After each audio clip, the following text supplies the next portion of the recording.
And now we receive in from the south to Dozthor Zurlent, who is an analyst, a political analyst and international advisor. In this case, he's present in the Venezuela's parliamentary elections. Dozthor, be welcome in from the south.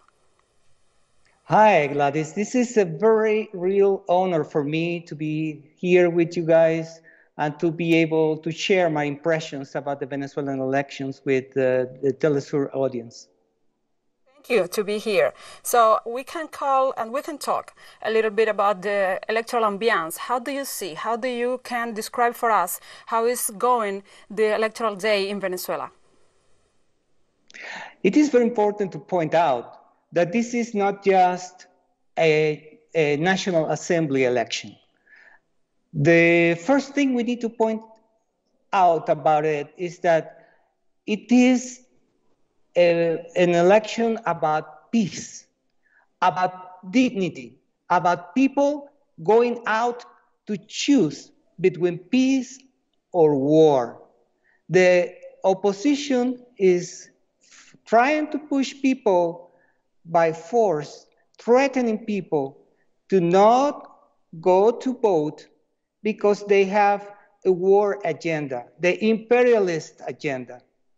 But the Venezuelan people, the brave people of Venezuela, are going out in mass to vote and to vote with their heart because they want peace and because they know that there is no other future for their children, for their people in general, than the Venezuelan revolution. Otherwise, it would be to fall into the really dirty hands of the opposition forces and imperialism. Dozthor, we have another question for you. In this case, what will mean, in your opinion and your criteria, what will mean a majority of government seats, allies of the government, and what will mean, in the other case, in the opposite hand, what would mean a majority of opposition seats in the parliament for Venezuelan people? It is very important to identify what is the U.S. imperialism role into international conflicts, how they justify military interventions, and otherwise trying to sabotage other governments, to impose sanctions, to impose blockades. Why do they do that, and why aren't people in the United States reacting strongly against it? Or why, even in spite of a strong reaction internally and internationally, they continue doing so?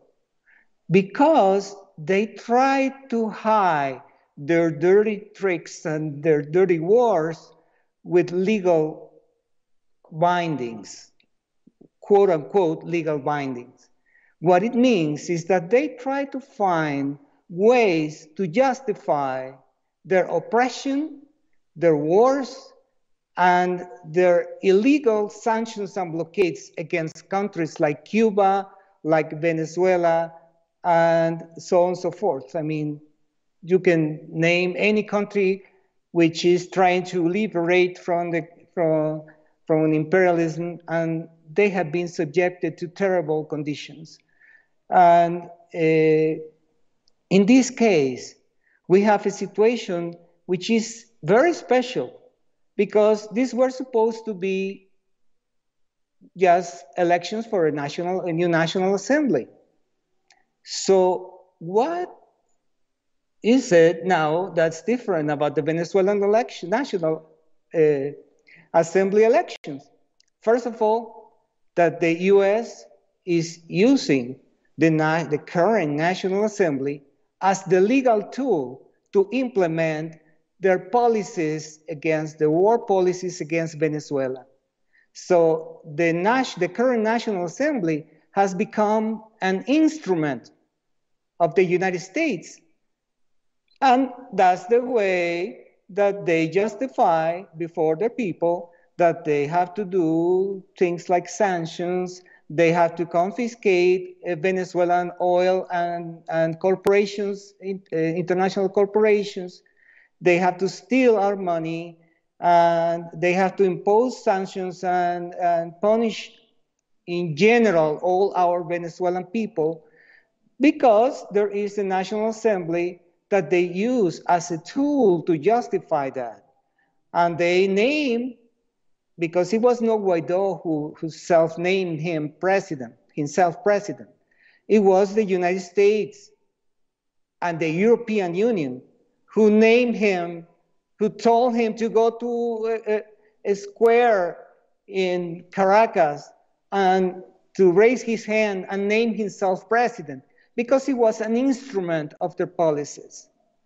So it is the United States and the European Unions who are trying to pretty much establish what's legal and what's illegal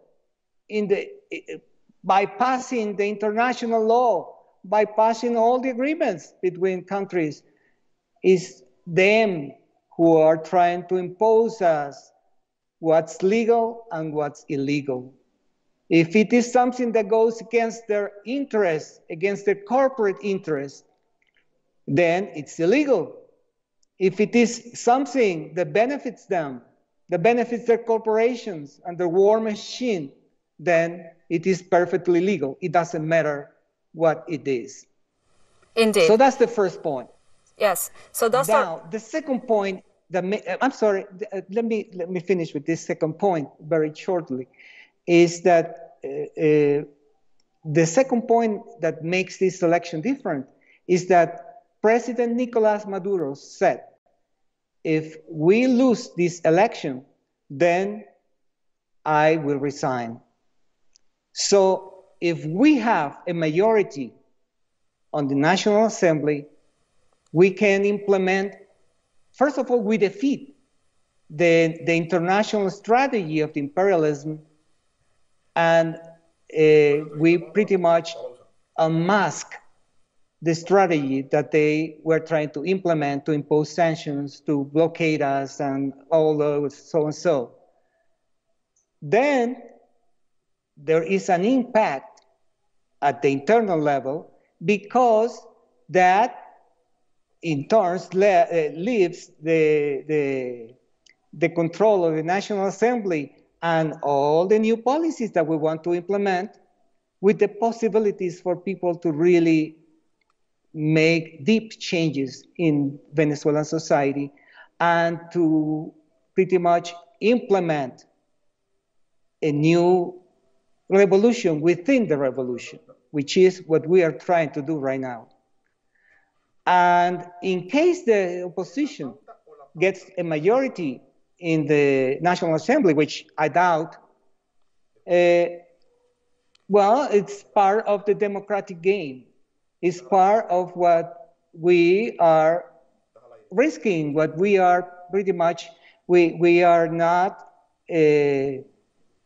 trying to force people to vote for us, or we are not trying to make the opposition to pretty much play just a role of opposition. We are letting them. In fact, they won the 2015 election, and that's what they do. That's what they did. They implemented all these bad policies against the country. So if the opposition controls the election, it means that we have a fair electoral system, that we have a system that is really democratic, and that we are going to still give the fight to not allow them to continue implementing policies against the country. I have several more points to make, but I'll let you ask the next question. Okay. Dozthor, we have a last question for you. And what do you think, under your consideration, why the opposition parties are calling to abstention in these parliamentary elections? This is a very important point, and that's what I wanted to precisely make the teleSUR audience aware of. The opposition is trying to implement a policy similar to what the Contras with with the imperialism at that time, implemented the policy through John Negroponte, Elliot Abrams, what's the name of this colonel? I don't remember. But it was the Contra that they formed in Honduras to attack Nicaragua and to make the life of Nicaraguans that were subjected to sanctions, blockade, also at that time, to miserable conditions. I had the opportunity to be in Nicaragua at that time, before Violeta Chamorro's election, when she won the election at that time in the 1990s. 1989, 1990, I don't remember exactly the date. And what is the difference now? They are trying to implement a government in the exile. They are calling for a consultation on December 12th, which is nothing, it's just garbage. What they are trying to do is to use a mechanism to force some signatures that come from nowhere. I don't know exactly from where, but there is no verification on these signatures. And these signatures are going to ask for a referendum on President Maduro and the resignation of President Maduro. But they don't want to do it through, there is a referendum aspect considering the Venezuelan constitution. They can use that, but they don't want that because their policy is war. They want to serve as an instrument of U.S. imperialist war against Venezuela.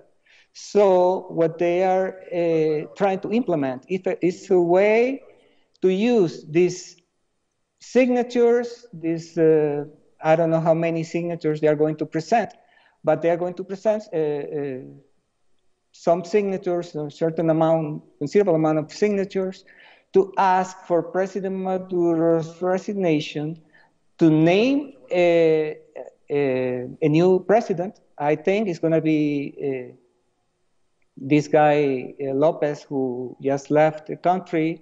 He was responsible for 47 people assassinated, some of them burned alive, and during some riots that he organized against the country, both in 2014 and 2017, and also a coup d'etat attempt 2 years ago, and a year ago, and they are trying to implement a way to generate the conditions for war in Venezuela.